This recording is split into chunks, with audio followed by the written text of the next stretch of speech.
Doctor नहीं चाहिए, दवाइयां नहीं चाहिए, कुछ नहीं चाहिए, आराम से आप रह सकते। एक खर्चा तो यही बच गया। दूसरा खर्चा ऐसा बचा है कि जैसे मैंने कहा, किसी को मानसिक क्लेश है। अगर किसी स्त्री में मानसिक क्लेश है या पुरुष में मानसिक क्लेश है, या उसे कोई आदतें, शराब पीना है, जुगार खेलना है, पता नहीं क्या क्या आदतें होती दुनिया भर की, सिगरेट, पान, तंबाकू, ये वो दुनिया भर की चीज जिसमें कि हम पैसा खर्चा करके अपना नुकसान करते हैं।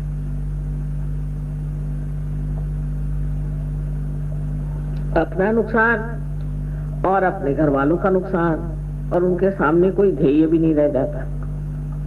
सीखो, ऐप डाउनलोड करो, स्टेप समझो और घर बैठे ही ऑनलाइन ड्राइविंग लाइसेंस बना लो। Install no. ये सारी आदतें एक साथ छूट जाती हैं, मानो कि कोई आदत ही नहीं रहती। जैसे बहुतों को आदत है सवेरे उठ के चाय पीने की, याद ही नहीं रहती चाय पी कि नहीं पी, भाई पी कि नहीं, पूछते हैं पता नहीं पी कि नहीं पी। नाश्ता किया, कहाँ किया नाश्ता, अच्छा चल जान दो, खाना ही खा लेंगे। फिर खाना खाते वक्त भी याद नहीं रहा खाना खाना है, तो 2 दिन ऐसे बीत जाते, पता नहीं चलता खाना खाया कि नहीं खाया और नाश्ता किया कि नहीं। अब ये कि हमें इस चीज का शौक है, हमें ये चीज अच्छी लगती। काफी लोग ऐसे होते हैं कि अब किसी को बेसन के लड्डू अच्छे लगते हैं, तो अब सब लोग उनके लिए बेसन के लड्डू लेके चले, क्यों भाई, उनको बेसन के लड्डू पसंद है। अब वो मरते दम तक उनको बेसन के लड्डू चाहिए, और अगर डॉक्टर ने मना कर दिया तो उसी की भूख लेके मरते हैं, फिर भूत बन के आते हैं और कहते हैं हमें बेसन के लड्डू दो। तो इस तरह के जो शौक है कि उसको ये अच्छा लगता है, उनको ये पसंद है, उनको वो पसंद है, अपने इधर नॉर्थ इंडिया में बहुत ज्यादा है। किसको क्या पसंद है, हर आदमी एक दूसरे की चापलूसी में लगा रहता है कि इनको ये चीज पसंद है तो उनको वो चीज पसंद है। फिर पसंद ना पसंद कोई जानता ही नहीं। हमारी लड़कियों को खाना बनाने का बहुत शौक, तो मैंने कहा तुम तो अपने डैडी के लिए इतनी चीजें बनाती हो, मेरे लिए क्या बनाती हो? कहने मम्मी तुमको कौन सी चीज पसंद है, हमें तो पता ही नहीं, तुम्हें तो सभी चीज पसंद है और कोई चीज पसंद भी नहीं, जो मिले सो तुम खा लेती हो। तो मैंने कहा ये बात है भाई, हमें तो कुछ याद नहीं रहता हमें क्या चीज पसंद है। तो इस प्रकार अपनी पसंद और ये चीजें आते हैं, और जब तक आप अपने समाज में रहते हैं तो ऐसी बातें लोग करते हैं कि साहब मुझे तो बढ़िया घी खाए बगैर खाना ही नहीं आता, मतलब बड़े घमंड से है, और साहब मैं सुबह 2 सेर दूध पी सकता हूँ। अच्छा, और क्या क्या आप खा सकते हैं बताइए जिसकी बड़ी घमंड से बताया। और साहब मुझे तो बाथरूम ऐसा चाहिए कि चकाचक, कौन साफ करता है आपके यहाँ? मेरी बीवी। अच्छा, और खाना वो भी मेरी बीवी। आप क्या करते हैं? जी नहीं, मैं नौकरी करता हूँ सुबह शाम तक, और सिर्फ सिगरेट पीता हूँ, कभी शराब पीता हूँ, और कभी इधर उधर जरा चला जाता हूँ, बस। सो ये सब बातें जाके मनुष्य अपनी उपादेयता, यूजफुलनेस को समझता है कि मैं क्या क्या कर सकता, अपने जीवन का कोई अर्थ नहीं। इसी तरह से हमारे यहाँ आदमी और औरत जीते हैं। जरा आप पार होने के बाद उन्हें देखिए, लगता है कि पागल है क्या, इनके जीवन का कोई अर्थ है कि नहीं है। ये ज्यादा आपको विदेश में देखा जाए, किसी आप लेक में चले जाइए, कोई बोट होगी, उसमें खड़े हैं घंटों। मैंने कहा कर क्या रहे? कह ले ये बोट पे बैलेंस कर। अरे मैंने कहा भाई कुछ उनको काम धंधा और नहीं कहने लगे कि ये मजा उठा रहे। इसमें क्या मजा उठा रहे, बेवकूफ जैसे खड़े हुए बोट को ऐसे पकड़े, और घंटों ऐसे तो कोई मछली नहीं कर सकती, कोई जानवर नहीं कर सकता।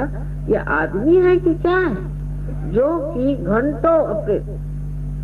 एक साहब मुझे जाना है कल, जरूर लंदन जाना है, मेरे किसी तरह टिकट मिलना चाहिए, वो मेरे हस्बैंड के पीछे पड़े, मुझे किसी तरह बुकिंग कराइए, 3 बार फोन। तो मैंने कहा भाई साहब ऐसी जल्दी क्या? अरे साहब मुझे वहां एक बॉल अटेंड करने का है, डांसिंग, उसके लिए मारो धाड़ करने जाना है, उसमें 4 घंटे जाके नाचेंगे और पाँव दुखा के शराब पी के आके पस्त हो जाए। लेकिन वो सोचते हैं कि हमारा जीवन जो है इसी में बहुत विशेष है।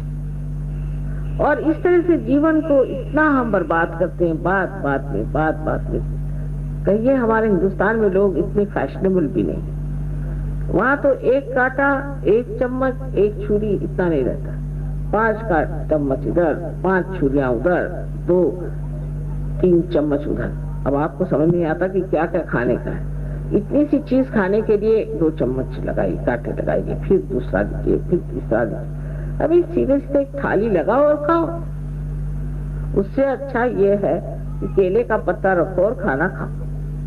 सरल बात है, उठाया केले का पत्ता फेंक दिया, काम खत्म।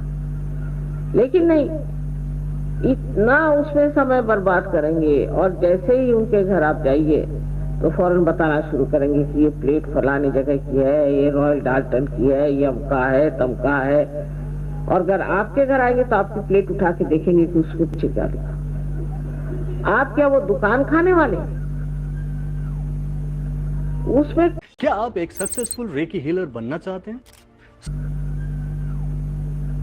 उसमें कौन सी कंपनी का बना हुआ ये देखेंगे कि ये बढ़िया कंपनी का बना है कि ऐसी चीजों की गुलामी इंसान करता है कि कुछ पूछे नहीं। और उसमें इतनी ज्यादा शोबाजी और आपस में इतनी खींचातानी कंपटीशन की कुछ पूछे नहीं। इस तरह से मनुष्य अपना जीवन इतना बर्बाद कर देता है। आदमी लोगों का तो क्या कहने, वो तो आपसी रस्सी खींच में ही मारे जाते हैं। अरे भाई वो आदमी कैसे हायर हो गया, वो कैसे लोअर हो गया, उसका कैसा बड़ा हो गया, उसका कैसे छोटा हो गया। रात दिन उनको यही फिक्र लग रहा है कि मैं नौकरी में बढ़ कैसे जाऊं। लेकिन इतना भी बढ़ता गया, समाधान तो मैंने देखा नहीं। वो जब तक कब्र में नहीं जाता है, एक टांग उधर और एक टांग इधर, तब तक वो सोचता मेरा प्रमोशन हो जाना चाहिए। अब लास्ट प्रमोशन हो रहा है, लेकिन तो भी वही सोचता कि मेरा प्रमोशन करो। और औरतों को दूसरी चीज से फुर्सत है। औरतों को यह है कि उसने ऐसे बाल बनाए तो मैं क्यों ना बनाऊं, उसने ऐसे जेवर बनाए तो मैं क्यों ना बनाऊं, उसका ऐसा है तो मैं ऐसे क्यों ना करूं। कभी मैंने ये नहीं देखा कि आपस में ये तुलना हो कि वो इतना भला मानुस है, इतना भला है, मैं क्यों ना भला हो जाऊं। ऐसे मैंने किसी को नहीं सुना, आज तक नहीं सुना। सहयोग में है, सहयोग में है। सहयोग से बाहर कोई आदमी औरत ऐसा नहीं कहती कि वो इतनी अच्छी औरत है, इतनी भली औरत है, इतनी दाता है, इतनी मेहरबान है, मैं भी कुछ ऐसा हो जाऊं, मैं भी ऐसे कुछ करूं। ऐसी इच्छा मैंने किसी को करके देखा। और इस तरह से हम अपनी जिंदगी का अर्थ क्या निकालते हैं, उसका कोई मतलब ही नहीं लगता। इस जिंदगी को 4 चांद लगते हैं जब आप पार हो जाते हैं, क्योंकि आपके अंदर से शक्ति बहने लग गई। हाथ उठाइए, कुंडलिनी को उठा सकते हैं, दूसरों को आप पार करा सकते हैं, जीवंत क्रिया आप कर सकते हैं, लोगों को इतना दान दे सकते हैं। और उसके लिए पैसा नहीं, कौड़ी नहीं, कुछ नहीं, आपके हाथ के इशारे पर कुंडली चले।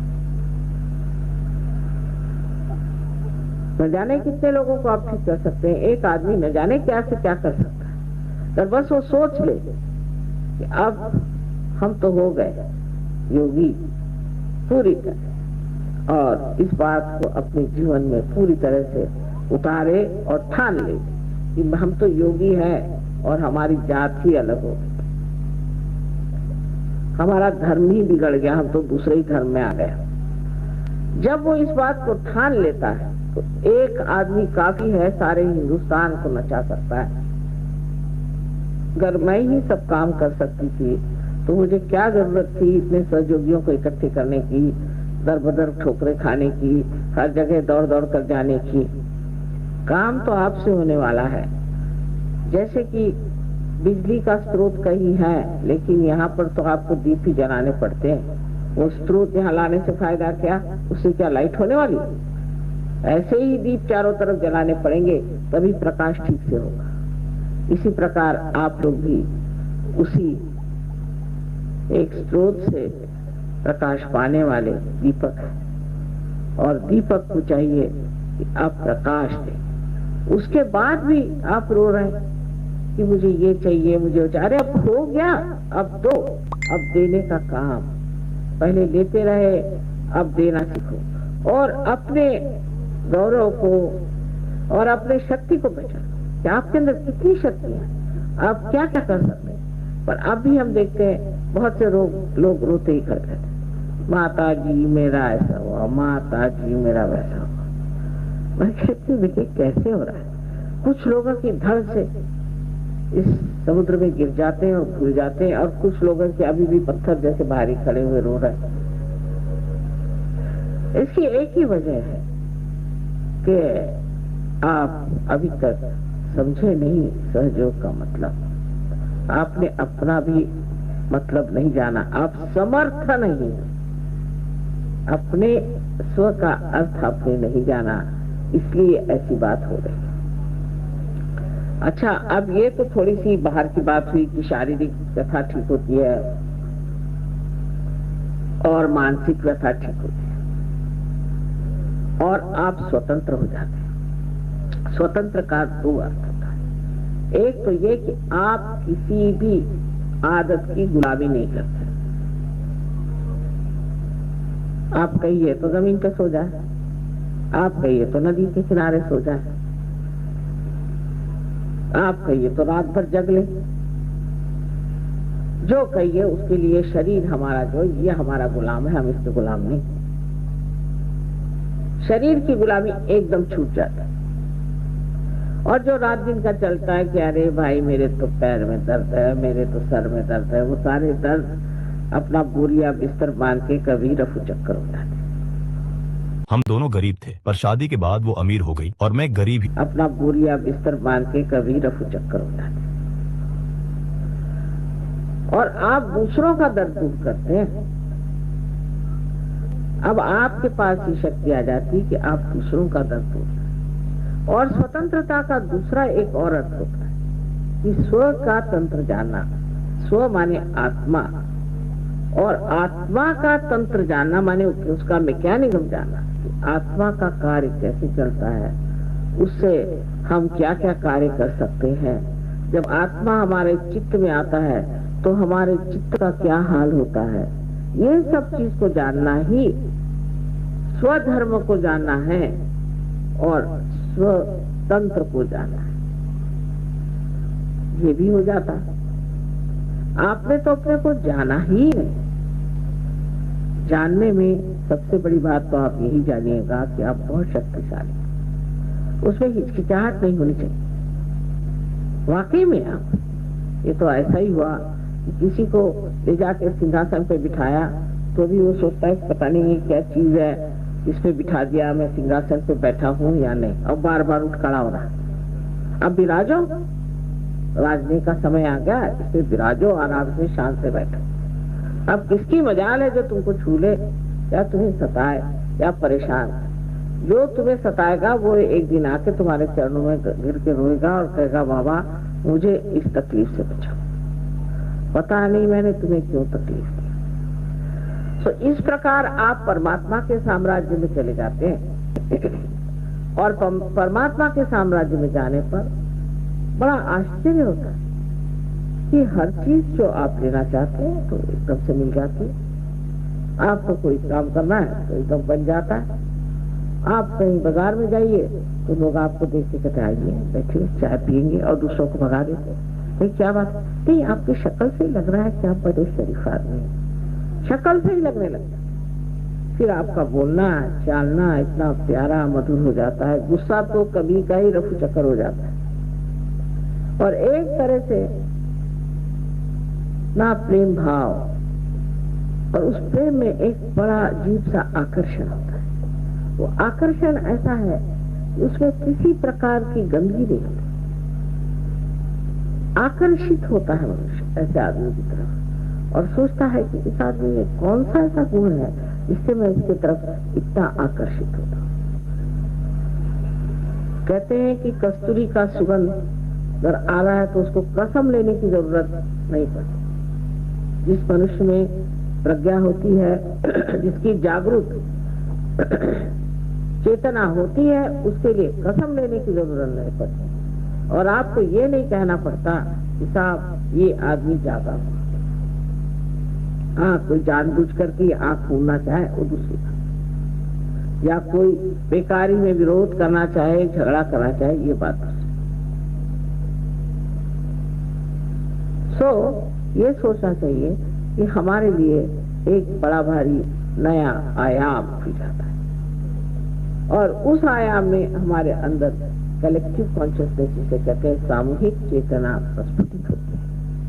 बहन, आप जानते हैं उस पर कि दूसरे आदमी के कौन से चक्र पकड़ रहे हैं, आपके कौन से चक्र पकड़ रहे हैं, और आप अपने से अलग हट जाते हैं। आकर कहेंगे माँ मेरा आज्ञा चक्र पकड़ रहा है, बहुत बुरी तरह, इसे ठीक कर दो। माने ये कि मुझके अंदर अहम भाव है, मुझे अहंकार है, अहंकार में आ गया, इसका मतलब अहंकार है। लेकिन कहेगा माँ मेरे को सर दर्द हो रहा, आप जरा आज्ञा चक्र में रखिए। माने मैं अहंकार हूँ। कोई आदमी ऐसा कहेगा, अरे अगर किसी से कहे तुझे अहंकार है, तो ऐसा ठिकाना लगाएगा आपको कि बस आपको पता चल जाएगा कि अहंकार का नाना है ये। लेकिन मनुष्य खुद ही कहता है कि वहाँ मेरे अंदर ये बात है, क्योंकि उसको महसूस होता है, उसका एहसास होता है, वो जानता है, उसका दुख होता है, उसकी तकलीफ होती है और उससे वो निकलना चाहता है। वो अपने ही को जानता है और अपना न्याय करता है। यही जिसको कहते हैं लास्ट जजमेंट की आखिरी न्याय का समय आ गया। अब आप ही अपना न्याय करें। वो किस प्रकार कि आपके हाथ उंगलियों के किनारे आपसे बताएंगे कि आपने गलती, दूसरों के बारे में बताएं, लेकिन आप बहुत प्रेम से उनसे बात करके और उनकी तकलीफ निकाल दे सकते हैं, उनको बगैर बताए ही निकाल दे सकते हैं। और एकदम से आप देखेंगे कि वो आदमी कितना बढ़िया हो, आप पहचान भी नहीं पाइएगा। बहुत बार तो ऐसा होता है, किसी आदमी को पार करने के बाद अगर मैं उसे साल भर बाद मिलूं तो वो मुझे 5 साल और छोटा लगने लगता है। तो मैं पूछती हूँ कि आपके बड़े भाई साहब आए थे, लेकिन आज आप पहली मर्तबा आए। नहीं माता जी, मैं ही था।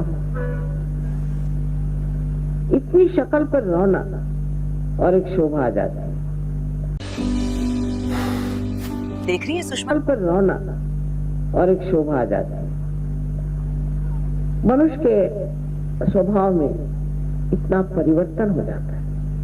जो मनुष्य कंजूस होता है वो दोनों हाथों से लुटाने लगता है, उसी में उसको आनंद आता है। जो मनुष्य क्रोधी होता है वो शांत गंभीर समुद्र की तरह गहरा, उसकी गहराई को वो जब जान लेता है, अरे मैं इतना गहरा हूँ, तो ये क्रोध जैसे जो बबूले उठते हैं वो सब खत्म हो जाते हैं और वो आदमी एक बड़ी शांति गंभीरता लिए हुए खड़ा होता है आपके सामने।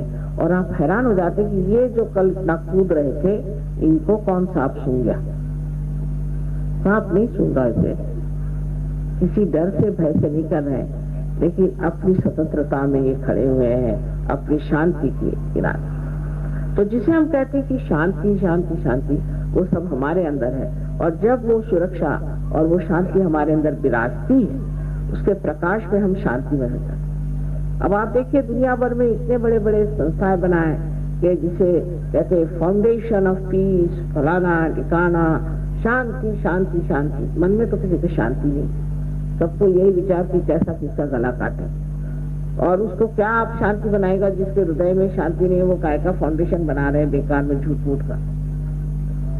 तो इस प्रकार मनुष्य जिस झूठी चीजों पे जीता है, जिस झूठे तसल्लियों पे वो अपना आयुष्य बेकार व्यर्थ कर रहा है, वो तसल्लियां असल में असल होता है। एक छोटी सी बात कि आजकल पॉलिटिक्स में झगड़ा कि कम्युनिस्ट कौन है और कैपिटलिस्ट कौन है। हम कहेंगे कि हम बड़े भारी कैपिटलिस्ट हैं, क्योंकि हमारे पास सारी शक्तियां हैं, इसलिए पास हमारे पास सारी संपत्ति, तो हम सबसे बड़े कैपिटलिस्ट हैं। लेकिन हम सबसे बड़े कम्युनिस्ट भी हैं, क्योंकि वो बांटे बगैर मजा ही नहीं आता। जो धन संपत्ति हमारे पास में है और जो हमारे पास में शक्तियां, वो बांटे बगैर चैन नहीं आती। तो हमसे बढ़ के कोई कम्युनिस्ट है, हमसे बढ़ के कोई भी कैपिटलिस्ट। ऐसा ही आपका हो जाता है। आपने पाने के बाद आपको लगता है कि किसे बांटे, किसे दें, ये पेड़ को दें, किसको दें, किसको दें, कि किससे कहें, कैसे बताएं, और दिल खोल के आप बताते हैं। और ऐसी ताकत अंदर से आ जाती है कि मुझे स्वयं आश्चर्य होता है, इस प्रकाश पे देखो कैसे चमचमा है। एक हमारे यहाँ मछली पकड़ने वाली जात होती है, उसे कोली कहते हैं। उसके एक गृहस्थ है, वो बैंक पे नौकरी तो करते पर जात के कोली है। और धंधा उनका यही है। तो उनके बारे में बता रहे थे कि एक दिन वो होड़ी अपनी नाव लेकर के दूसरे बीच में जा रहे थे और एकदम से घमसान ऊपर से बादल छा और उसमें से बिजलियां कड़कने लगी और ऐसा लगा कि अब ये जा नहीं सकते, इतना बड़ा तूफान खड़ा।